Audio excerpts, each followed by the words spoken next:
నమస్కారం TCN news కి స్వాగతం. ముందుగా ముఖ్యాంశాలు. పాత ఉభయ గోదావరి జిల్లాల్లో పోటీ చేయనున్న తెలుగుదేశం అభ్యర్థులను ప్రకటించిన పార్టీ అధినేత చంద్రబాబు. పల్స్ పోలియో కార్యక్రమాన్ని సామాజిక బాధ్యతగా అందరూ విజయవంతం చేయాలి. భీమవరంలో పేర్కొన్న పశ్చిమ గోదావరి జిల్లా జాయింట్ కలెక్టర్ రామ్ సుందర్ రెడ్డి. తణుకు పురపాలక సంఘంలో 2,69,00,000 అభివృద్ధి పనులను ప్రారంభించిన రాష్ట్ర మంత్రి కారుమూరి. అత్తిలి మండలంలో కొనసాగుతున్న తణుకు మాజీ ఎమ్మెల్యే ఆరమిల్లి సకల జనుల చైతన్య యాత్ర. జరగనున్న ఎన్నికల్లో తెలుగుదేశం జనసేనలను గెలిపించాలని విజ్ఞప్తి. మార్చి 9వ తేదీన జరిగే మెగా లోక్ అదాలత్ను వినియోగించుకోవాలి. కక్షిదారులకు హితవు పలికిన తణుకు న్యాయమూర్తి సత్యవతి. తాడేపల్లిగూడెంలో జరిగే ప్రజాస్వామ్య పరిరక్షణ సభకు పెద్ద సంఖ్యలో తరలి రావాలి. ప్రజలకు పిలుపునిచ్చిన రాష్ట్ర మాజీ మంత్రి పీతాని. తెలుగుదేశం జనసేన ప్రభుత్వం రాగానే అందరికీ సాగునీరు అందిస్తాం. మోగల్లు గ్రామంలో హామీ ఇచ్చిన ఉండి ఎమ్మెల్యే రామరాజు. రెవల్లి మండలం తీపరు గ్రామంలో ఇంటింటా పర్యటించిన నిడదవోలు ఎమ్మెల్యే శ్రీనివాస్ నాయుడు. అంతర్వేది సముద్రంలో శాస్త్రోక్తంగా చక్ర స్నానాలు చేసిన భక్తులు. ఆఖరి దశకు చేరిన లక్ష్మీ నరసింహ కళ్యాణ మహోత్సవాలు. కొత్తపేట తెలుగుదేశం అభ్యర్థి సత్యానందరావుకు వాడపాలెంలో అభినందనలు తెలిపిన పార్టీ నాయకులు కార్యకర్తలు. ద్వారకా తిరుమల చినవెంకన్నను దర్శించుకున్న హోం మినిస్టర్ తానేటి. ఘన స్వాగతం పలికిన అర్చకులు వేద పండితులు. వచ్చే అసెంబ్లీ ఎన్నికల్లో పాత ఉభయ గోదావరి జిల్లాల్లో తెలుగుదేశం పార్టీ తరపున పోటీ చేయనున్న అభ్యర్థుల వివరాలను మాజీ ముఖ్యమంత్రి నారా చంద్రబాబు నాయుడు జనసేన అధినేత పవన్ కళ్యాణ్ తో కలిసి రాష్ట్ర రాజధాని అమరావతిలో శనివారం ప్రకటించారు. ఈ మేరకు పాలకొల్లు ప్రస్తుత ఎమ్మెల్యే డాక్టర్ నిమ్మల రామానాయుడు, ఉండికి చెందిన మరో ప్రస్తుత ఎమ్మెల్యే మంతిన రామరాజు, ఆచంట నియోజకవర్గానికి మాజీ మంత్రి పీతాని సత్యనారాయణ, తణుకు మాజీ ఎమ్మెల్యే ఆరమిల్లి రాధాకృష్ణలు పోటీ చేస్తారని చెప్పారు.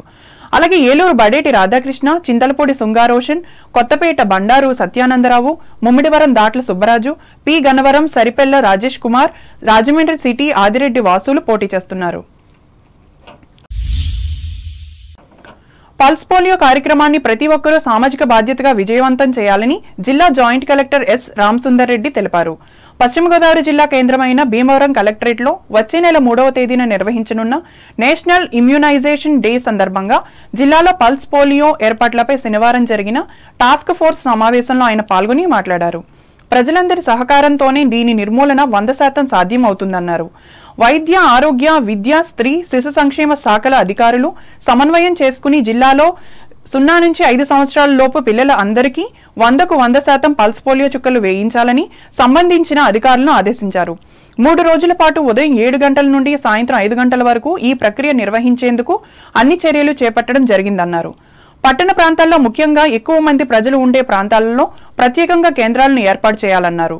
అలాగే పిల్లలకు 4-5 తేదీలలో సిబ్బంది ప్రతి ఇంటింటికి వెళ్లి చుక్కలు వేయాలన్నారు. ఈ సందర్భంగా పల్స్ పోలియో చుక్కలకు సంబంధించి గోడ పత్రికను ఆవిష్కరించారు. ఈ కార్యక్రమంలో తాడేపల్లిగూడెం ఆర్డీఓ కె చెన్నయ్య, జిల్లా విద్యాశాఖ అధికారి doctor D Maheswararao, DCHS P Suryanarayana, జిల్లా ఇమ్యూనికేషన్ అధికారి డి సుధాలక్ష్మి, సంబంధిత శాఖల అధికారులు పాల్గొన్నారు.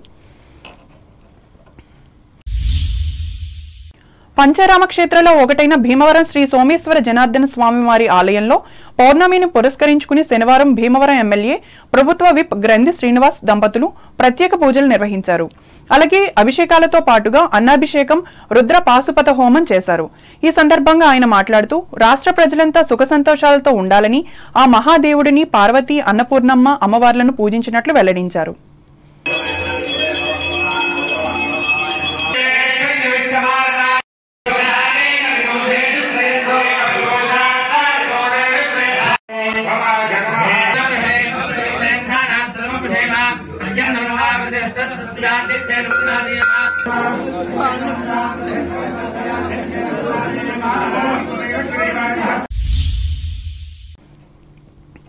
తణుకు పురపాలక సంఘ పరిధిలో 2,69,00,000 రూపాయలతో చేపట్టిన వివిధ అభివృద్ధి కార్యక్రమాలను రాష్ట్ర పౌర సరఫరాల శాఖ మంత్రి కారుమూరి వెంకట నాగేశ్వరరావు శనివారం ప్రారంభించారు. ఇందులో భాగంగా 30వ వార్డు పరిధిలోని హెడ్ పోస్ట్ ఆఫీస్ రోడ్, 26వ వార్డులోని బల్సువారి వీధి, 22వ వార్డులోని తెలుగురాజు వారి వీధి, 8వ వార్డులోని ఇనపకూర్తి సత్యనారాయణ వీధి, 7వ వార్డులోని ఎన్జీఓస్ కాలనీ, 3వ వార్డులోని మట్టపర్తి వారి వీధులలో నిర్మించిన సిమెంట్ రోడ్లను, 18వ వార్డులో చేపట్టిన డ్రైన్ నిర్మాణానికి, 13వ వార్డులోని కమ్యూనిటీ హాల్ గ్రౌండ్ ఫ్లోర్ నిర్మాణానికి ఆయన ప్రారంభించారు.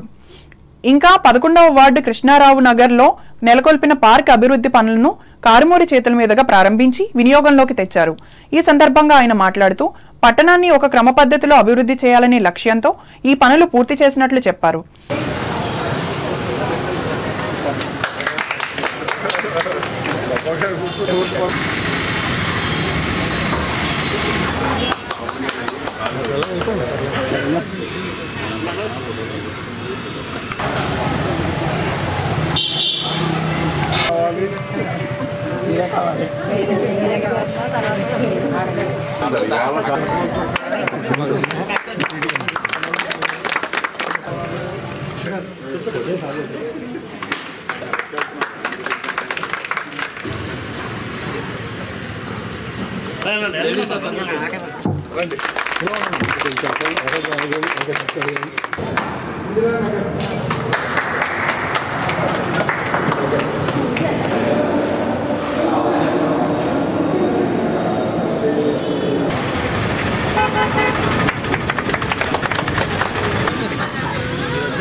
తమ్ముడు ఒకసారి కొంచెం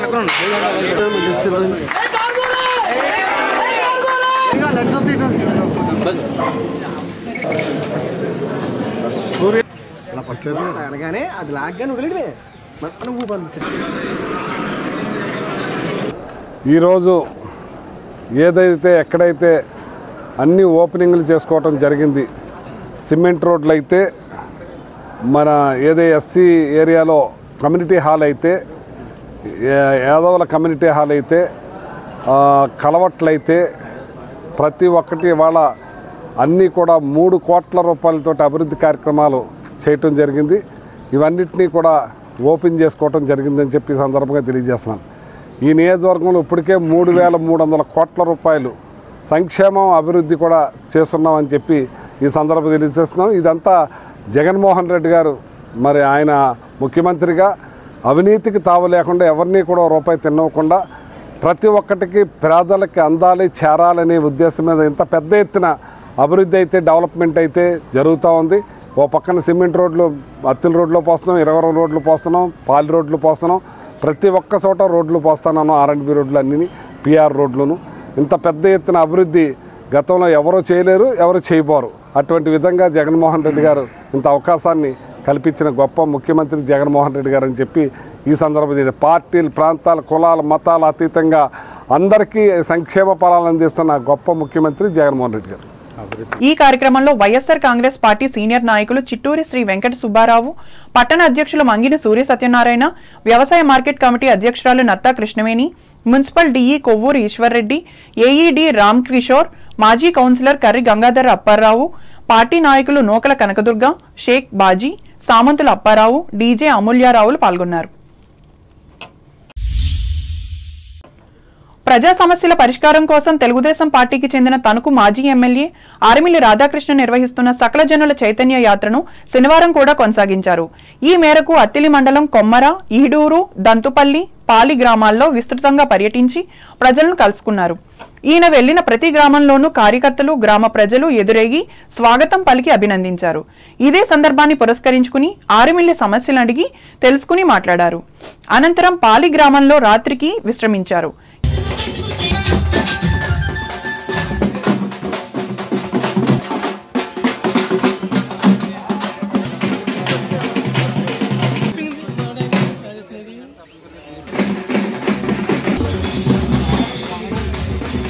పాదయాత్ర ప్రారంభించినప్పటి నుంచి కూడా పేద, దిగువ, మధ్యతరగతి కుటుంబాలు, మహిళలు ముఖ్యంగా అందరూ కూడా ఈరోజు ఏ విధంగా ఇబ్బందులు పడుతున్నారో తెలియజేస్తున్నారు. అలాగే రైతులు సమస్యలు అనేకం ఉన్నాయి, వ్యాపార వర్గాల సమస్యలు అనేకం ఉన్నాయి. చిన్న చిన్న వ్యాపారాలు చేసుకునేటటువంటి ఫ్యాన్సీ షాపులు కానీ, కిరాణా షాపులు కానీ, వెల్డింగ్ షాపులు కానీ, ఇటువంటి వృత్తి ఎవరైతే ఉన్నారో, ఎవరైతే షాపులు నడుపుతున్నారో వారందరూ కూడా ముక్త కంఠంతో ఒకటే చెప్తున్నారు. ఈరోజు ఆదాయాలు పడిపోయి వ్యాపారాలన్నీ కూడా నష్టాల్లో నడపవలసిన పరిస్థితి ఏర్పడింది అనేది అందరూ కూడా తెలియజేస్తున్నారు.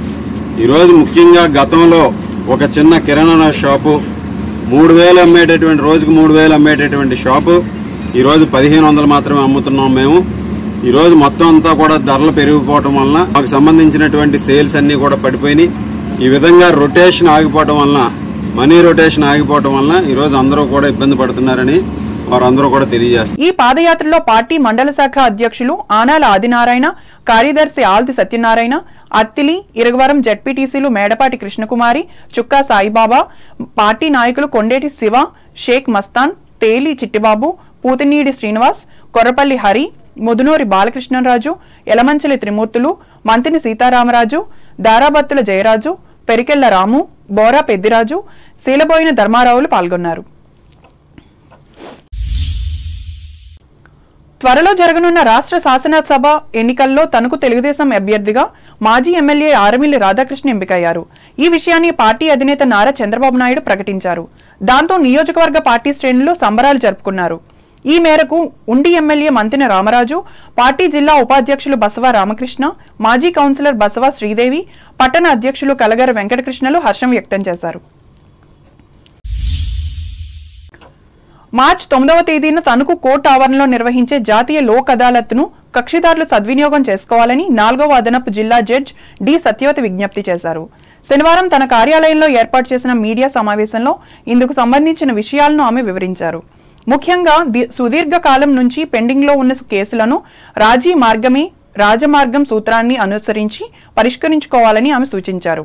ఏలూరులో ఏర్పాటు చేసిన శాశ్వత లోక్ అదాలత్లో కూడా మధ్యవర్తిత్వం ద్వారా కేసులు పరిష్కరించుకోవచ్చని హితవు పలికారు. 2024 తేదీన మాకు ఇచ్చిన సుప్రీంకోర్టు ఆదేశాలు నేషనల్ జాతీయ లోక్ అదాలత్ నిర్వహించబడుతుంది. కావున రాజీ పడగా సివిల్ అండ్ క్రిమినల్ కేసులన్నీ రాజీ చేసుకోవాల్సిందిగా చెప్తున్నారు. సివిల్ కేసులో రాజీ పడిన కేసులకి ఫీజు కోర్టు ఫీజు తిరిగి ఇవ్వబడుతుంది. అందువల్ల ఈ అవకాశం ప్రతి ఒక్కరు ఉపయోగించుకోవాలి సార్. విలేకరుల సమావేశంలో senior civil judge K Krishna Satyalatha, principal junior civil judge P Sairam, first class magistrate PV Nagaraju, special magistrate PCHS చిరంజీవిరావులు పాల్గొన్నారు. భారతీయ జనతా పార్టీ నిర్వహిస్తున్న ప్రజాపోరు ఉద్యమంలో భాగంగా ఈ పార్టీ కార్యకర్తలు తణుకులో శనివారం ప్రచారం చేశారు. అనంతరం నరేంద్ర సెంటర్లో ఏర్పాటు చేసిన సభలో పార్టీ జిల్లా అధ్యక్షులు నార్ని తాతాజీ మాట్లాడారు. కేంద్రంలోని మోడీ ప్రభుత్వం చేస్తున్న అభివృద్ధి కార్యక్రమాలని వివరించారు. ముఖ్యంగా సంక్షేమ పథకాల వల్ల పేద మధ్యతరగతి ప్రజలకు కలుగుతున్న మేలును ఆయన వివరించారు. ఈ కార్యక్రమంలో జిల్లా ప్రధాన కార్యదర్శి కొవ్వూరి వెంకటరెడ్డి, పట్టణ అధ్యక్షులు పెదమల్లు అవినాష్ కాంత్, మాజీ అధ్యక్షులు మద్దిపాటి రాజశేఖర్, ప్రధాన కార్యదర్శులు బొల్లాడ నాగరాజు, రేపాక రామారావులు పాల్గొన్నారు. ఇప్పుడు వాణిజ్య ప్రకటనలు.